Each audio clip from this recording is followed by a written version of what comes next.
What's up? It's Stefs with Stefs Rock Show on Spotify, and we have Slothrust with us. Thanks, guys, for coming by. Thanks for having us. So, dude, I got to start off. It's insane. I love the song Pony. I don't like it when people cover it. I love your cover. It's really good. It is so sexy. It's rocker. There's an extended version.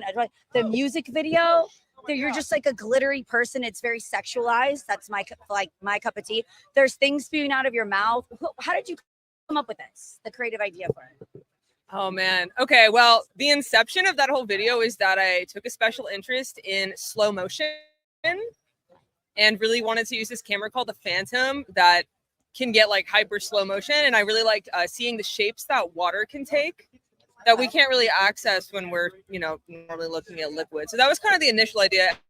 And then from there, it became like sort of a series of art shots that emphasized slow motion and like what, sort of what impact that has on your brain when you're watching something slow down like that.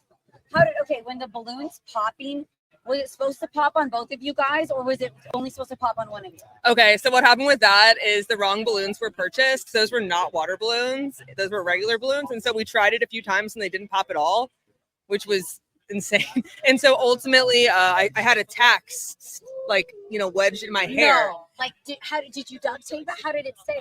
Just position, just like a careful positioning. No, it wasn't even like with anything connected to it. You just had a tack on your head. Maybe like the tiniest amount of tape, but we needed to not be visible on camera. So I kind of, to my memory, I think it might have been nothing.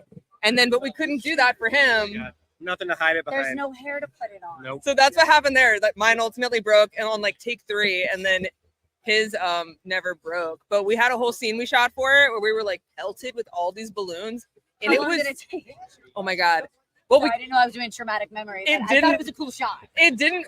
Us getting like destroyed with the balloons didn't even make the video because none of them broke, and it was like super painful. Well, but we tried. It all looks cool. Like, it was aesthetically pleasing. How about the glitter? Did you do the makeup yourself, or you had a makeup artist like add all that glitter on you? Our friend Vic helped us with that whole video. They kind of came through at the last minute to help with like styling and like production and just to make sure things were like executed well. And yeah, thank God they were there. They really like helped take care of a lot of that. Yeah.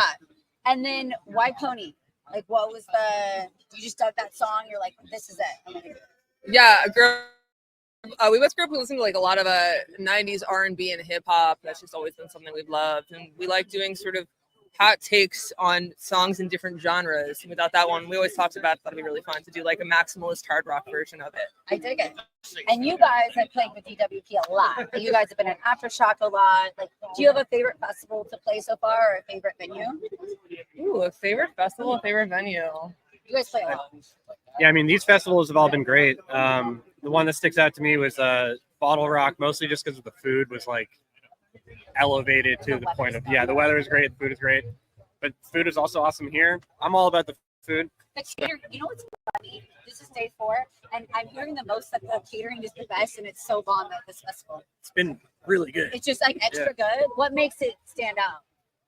It's just hard to like cook that amount of food and have it be cooked properly, but everything here has been like cooked to perfection. And nobody's shitting themselves, right? That's good.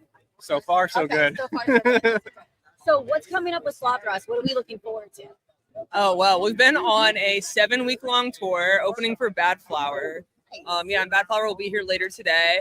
Bad Flower and this other awesome band called Mizio is also on the tour. And it's been a long 3-band tour, and we are not done. We got 2 weeks left. Okay. So almost though. You're on like the home stretch. Exactly. So we're getting close, and then the tour ultimately ends at the Ryman in Nashville. Nice. And then after that, we'll be back in 2025 with a headline tour.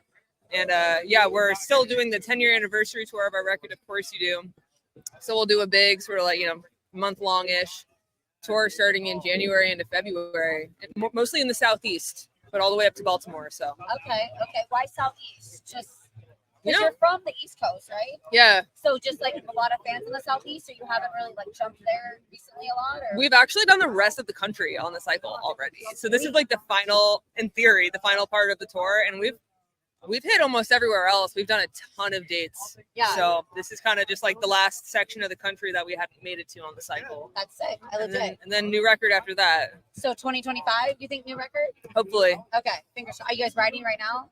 Like, while you're Yeah, touring, or is it chaotic? We've written a lot actually. We have a ton of new material, kind of more or less ready to go. So we'll see what happens. Are you still on the East Coast or LA now? We live in LA. Okay. What do you like better, New York or LA? New York is where we like cut our teeth as a band, and if you wanna play out all the time and really get to know yourself as a performer, I think that is the best city in the country to do it. But LA is great for once you kind of hit that point where you want a little more time to write and you want space and you want collaboration. More chill, more spaced out, literally. Yeah, there's more studios, practice spaces, and just like overall physical space to really kind of experiment. It's a slower pace. Yeah. So have you guys always gotten along, or is it hard, like being just two of you working together a lot? Has there been a conflict of interest or kind of a problem where you guys are like, no, I want this creatively or that creatively? We've always gotten along like freakishly well and have like a lot of fun. Like we're very different people, but we have a lot of like funny little preferences in common. And honestly, it's been great all the time. I think like, wow, I have like we have the correct partnership for like longevity, which is I think cool. Rare and special. So a band marriage, because not everybody gets along all the time, but you are like this, like band marriage. Totally. Okay, that's cool. Well, dude, thank you guys so much for stopping by Stefs Rock Show. Hell yeah! Thank you for having us.